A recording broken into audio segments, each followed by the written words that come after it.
Assalamu alaykum, kanalına yaxshimi? Men bugun sizlarga qaymoqliq to'g'ri tayyorlashni ko'rsatmoqchi ayirdim. Hadi bilan buni qatamning ichiga muzimni berib oldim. Buni hozir men qog'ozga qilaman.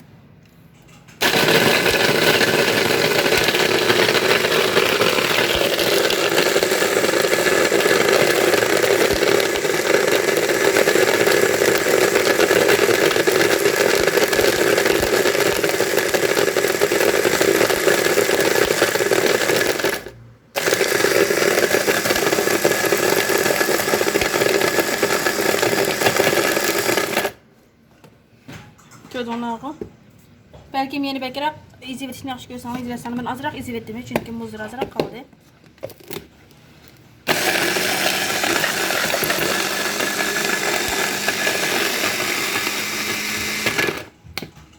Mana bu holatda qaron tayyor qilganlar. Meyagimi qapti mana ko'rganlar. Buni men ayrim bir qachining ichiga to'kib olaman. Bu qanda bu holatda.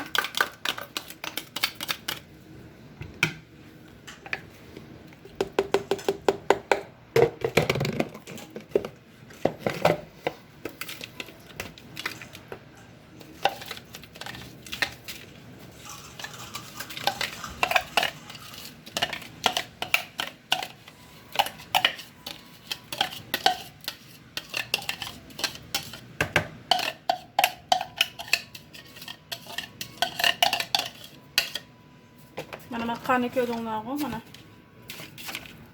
Mushalatda qog'oz bo'ldi. Hamda buningga biz tatliqni yaxshi ko'rsangiz azmishlarda shika qo'shishlar. Mana bu holatda bekchiq silavet maladidin ziyod tatli qilib ketadi. Anandan keyin men odatda mana shokninki qaymoqliq yo'rtni ishiltaman. Bu qaymoqliq, ya'ni qaymoq demak degandan keyin ochiq chiqib qolmagan mushkatni ishiltaman.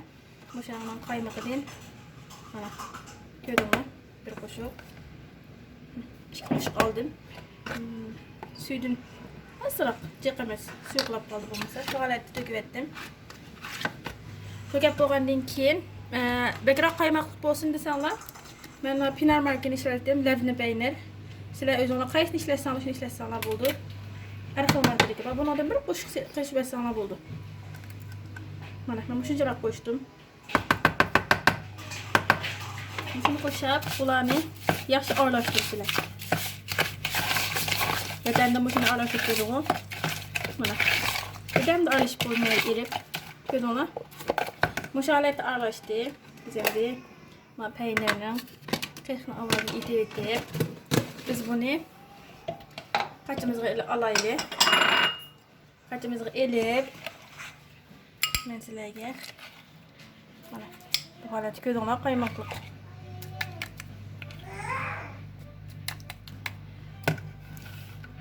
Anandan keyin mana üzüm şirnisi, üzüm pekmezi deydi Türkçe. Üzüm şirnisi qaysi markani ishlasanglar bo'ldi. Bundan tepsiga mana bu holatda qilib